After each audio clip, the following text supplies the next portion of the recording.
Liam and Mariel, may dala kayong kilig kapag kumakanta kayo, pero kaya nyo rin bang mag-survive sa Hunger Games?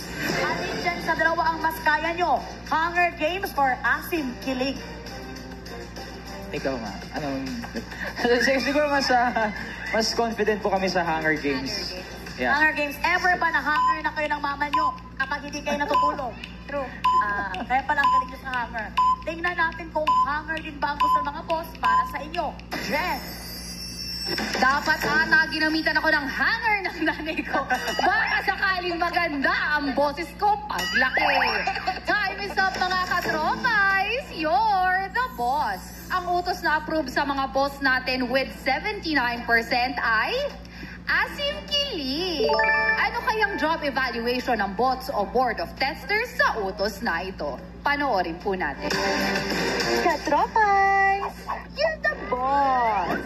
Saludo sa mga boss sa palengke.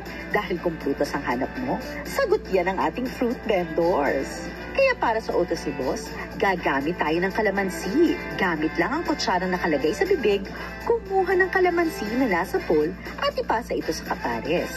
Kapag nasalo ng kapares, kailangan niya itong mailipat sa isa pang bowl na may layong 7 feet. Bawal gamitan ng kamay ha. Gawin ito sa loob ng 60 seconds. At ayon sa ginawang evaluation ng ating board of testers o bots, 6 out of 10 bots ang husay sa job order na ito.